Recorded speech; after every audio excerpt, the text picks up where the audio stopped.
새마을운동의 발상지로 일컬어지는 경북도에서 새마을운동 관련 사업들이 축소되거나 없어질 전망입니다. 박정희 독재 이미지와 박근혜 전 대통령의 탄핵 등이 새마을과 겹쳐 보이기 때문입니다. 대구의 교통소음이 전국에서도 가장 높은 수준에 속했습니다. 낮보다는 밤이 더 심했고 달서구의 소음이 가장 심합니다. 이런 교통소음은 교통량 증가 때문인데 교통소음에 오래 노출되면 청각뿐만 아니라 다른 건강 문제도 나타날 수 있습니다. 서울이 아닌 대구에서 1992년 발간을 시작한 개간 문예지 시와 반시가 창간 25주년을 맞았습니다. 시청자 여러분 안녕하십니까? 대구 경북 소식 전해드립니다. 새마을운동의 발상지로 알려진 경상북도가 그동안 중점 추진해오던 사업 상당수를 어떻게 할지 방향을 잡지 못하고 있습니다. 우선 새마을운동 관련 사업들은 대폭 축소되거나 없어질 전망입니다. 박정희 전 대통령의 독재 이미지에 박근혜 전 대통령의 탄핵 등이 새마을과 겹쳐 보이기 때문인데요. 새마을 관련 예산 집행에 대해서는 감사도 예고돼 있습니다. 한태현 기자가 보도합니다. 경상북도의 올해 새마을운동 공적개발 원조인 ODA 사업 예산은 67억 8천만 원입니다. 박근혜 정부 초기에 비해 3배 가까이 느는 등 해외 원조를 시작한 2011년 이래 해마다 늘었습니다. 후진국들의 지원 요청도 갈수록 늘고 있지만 국내 사정은 다릅니다. 연례 행사였던 글로벌 새마을 포럼도 올해는 열지 않고 대학생 해외 봉사활동도 예산이 줄었습니다. 경운대가 위탁 운영해온 새마을 아카데미도 해지됐습니다. 박정희 전 대통령 탄생기념 사업 등 전 정부가 추진해온 국내 사업 역시 영향을 받고 있습니다. 내년은 더 어려울 것으로 보입니다. 코이카와 함께하는 새마을 리더 해외 봉사단 사업 등 모든 것이 불투명한 상황입니다. 현 정부에서 예산 사업 자체를 안 할지 이름을 바꿔 지원할지 아직도 그걸 결정 못하는 상태죠. 불투명하다는 비판을 받아온 새마을 사업 예산 집행에 대한 감사도 예고되어 있습니다. 해외 부분 같은 경우는 실제로 현장 방문이나 이게 거의 힘들거든요. 그러니까 결국은 집행부서 갖다 주는 서류만을 보고 판단할 수밖에 없는 현실입니다. 경상북도는 그러나 새마을 사업에 대한 의지는 접지 않고 있습니다. 새마을 세계화 사업은 물론이고 지역 공동체 발전이라는 사회적 경제 개념을 도입한 현 정부와 코드를 함께할 정책으로 방향을 전환할 가능성이 높습니다. 반복론이나 이런 다른 정책과 연계성을 강화하는 이런 좀 변화된 모습으로 좀 이렇게 새롭게 만들어지지 않을까 하는 생각을 하고 있습니다.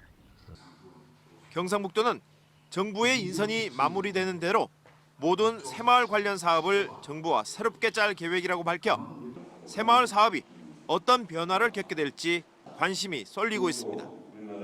MBC 뉴스 한태현입니다. 도로 주변에서 발생하는 소음을 교통소음이라고 하는데요. 대구의 교통소음이 전국 최상위권으로 측정됐습니다.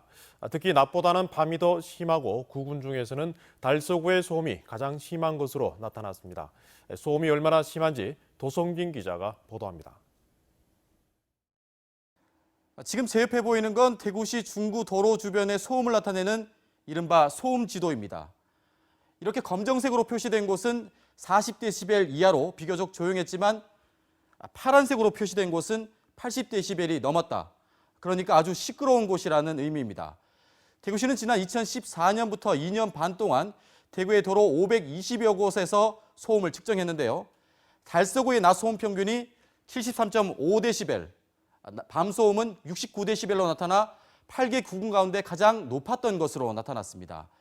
낮의 소음 기준이 68데시벨, 야간에는 58데시벨인데요. 많게는 10데시벨 이상 초과한 겁니다. 대구시 인구는 250만 명 정도인데요. 이 가운데 낮 소음은 대구 시민의 2% 정도인 4만 8천여 명, 그리고 밤 소음은 3.6%인 9만여 명이 기준치 이상의 소음에 노출된 것으로 조사됐습니다. 면적으로 보면 주간에 대구 전체의 4.6%, 야간에는 4.3%가량입니다. 대구뿐 아니라 다른 전국의 특광역시에서도 이런 소음 지도를 만들고 있는데요. 다른 지역도 대부분 기준치보다 높게 나왔지만 대구의 낮 소음은 광주와 부산 다음, 밤 소음은 광주 다음으로 높은 것으로 나타나 대구의 소음이 전국에서도 심한 편으로 조사됐습니다. MBC 뉴스 도성진입니다. 이런 교통소음은 교통량의 증가, 그러니까 차가 많이 또 빠르게 다니기 때문이라는 게 일반적인 분석입니다. 교통소음에 오래 노출되면 청각뿐만 아니라 다른 건강 문제도 나타날 수 있다고 합니다. 이어서 윤영균 기자가 보도합니다. 교통소음 연구는 미국과 유럽, 일본 등 선진국에서 주로 진행되어 왔습니다. 이들 연구 결과에 따르면 기준치 이상의 소음에 반복적으로 노출되면 소음성 난청은 물론 불안과 초조, 우울 등 정신적인 문제가 발생할 수 있습니다. 소음으로 혈관이 수축되면서 혈압이 높아지고 수면 방해와 스트레스 증가, 위 활동도 억제돼 위궤양이나 고혈압, 심장병 등의 원인이 될 수도 있습니다. 실제 네덜란드 스키폴 국제공항의 항공기 소음이 주변에 사는 사람들의 호흡 장애와 심혈관 질환에 영향을 미친다는 연구 결과도 발표됐습니다. 교통소음이 계속 주변에 있다는 것은 몸이 어느 정도는 약간 긴장 상태로 계속 있다는 거예요. 긴장 상태로. 그러니까 이게 만성적으로 노출되면은 혈압이나 콜레스테롤 이런 것이 서서히 증가하는 거죠. 한번 비행기 소음 몇 번 들었다고 해서 혈압이 올라가지는 않아요. 대구시는 대책 마련에 고심하고 있습니다.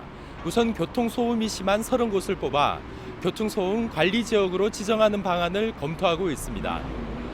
교통량이 많은 곳이 교통소음도 큰 만큼 관리 지역 도로에 소음을 줄이는 포장을 새로 하고 차량 통행 제한 속도도 낮출 계획입니다.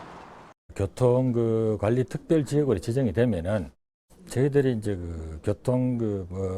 이거 차량 관리하는 경찰서에 저희들이 제한 속도를 좀 이제 하향 조정해 달라고 하는 요청이 있으면은 특별한 사유가 없으면은 응해 주도록 법에서 그렇게 규정을 하고 있습니다. 또한 새로 짓는 아파트나 건축물은 반드시 이중창을 설치하도록 하고 도시계획 단계부터 소음을 고려한 완충 지역을 두게 하는 등 관련 규정을 강화할 방침입니다.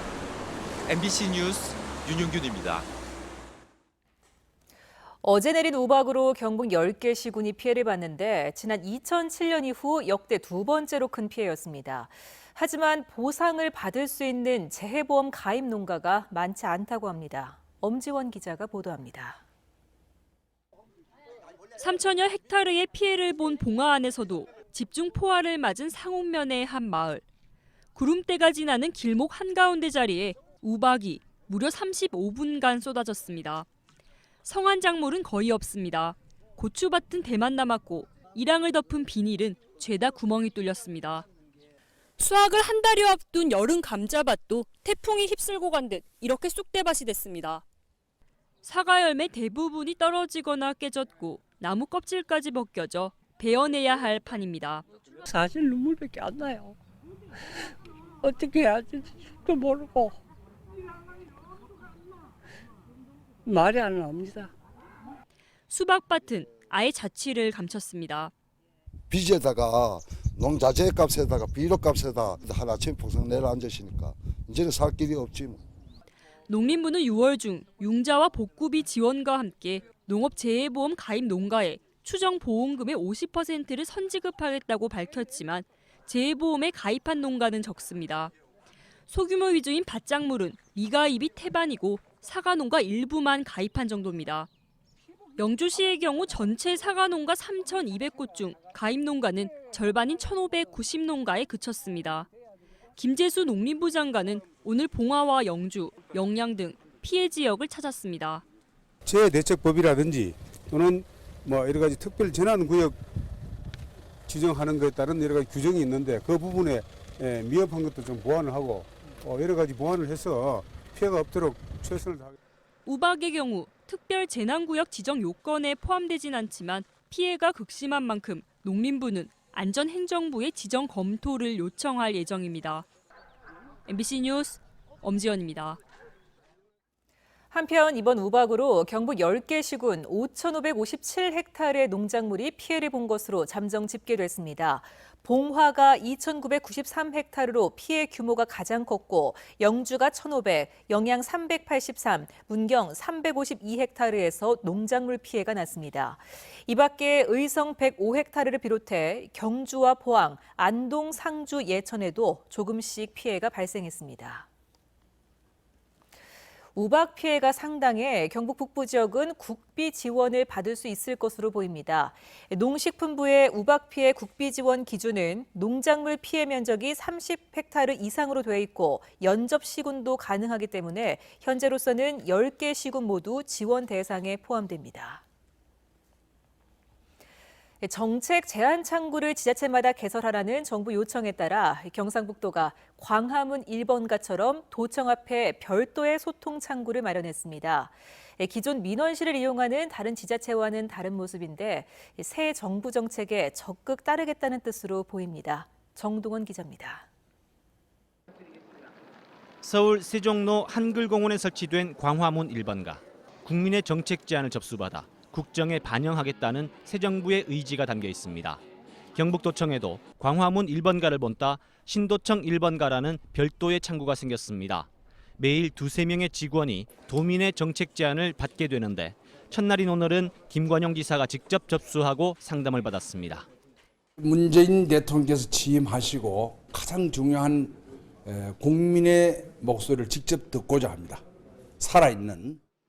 한 베트남 이주 여성은 호찌민 경주 엑스포 때 대통령이 직접 베트남을 방문해 격려해 줬으면 한다는 의견을 냈고 도시 청년들이 시골에서 살 수 있도록 정착 지원금을 지원해달라는 젊은이도 있었습니다.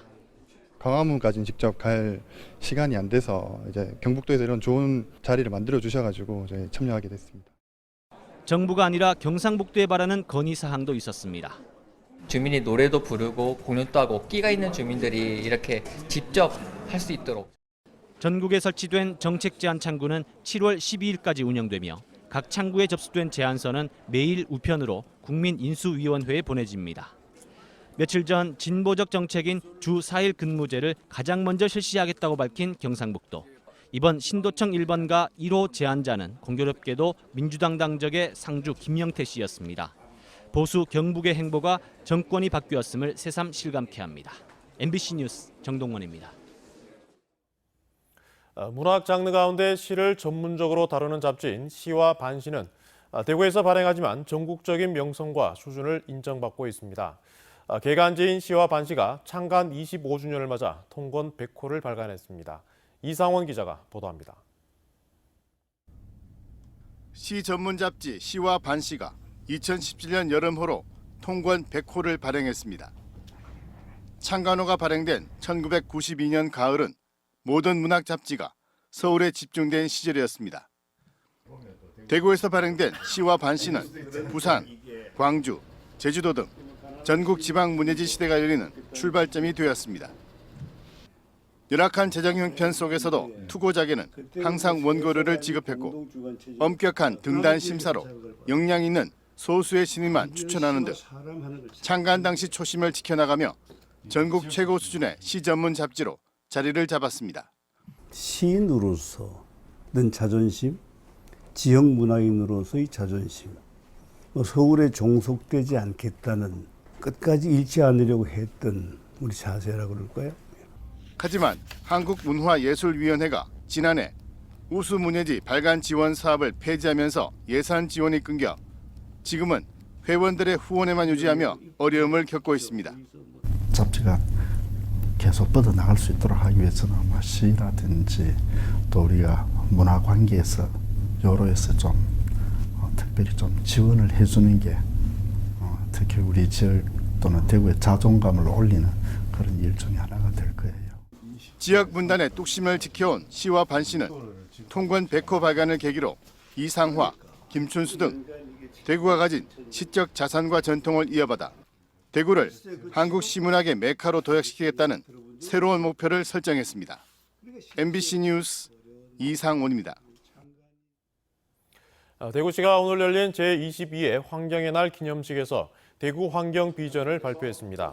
대구시는 오는 2022년까지 미세먼지를 현재 수준에서 30% 정도 줄이는 한편 대구의 산업 구조를 미래형 자동차와 사물 인터넷, 청정 에너지 등 5대 산업 주도로 전환하겠다고 밝혔습니다.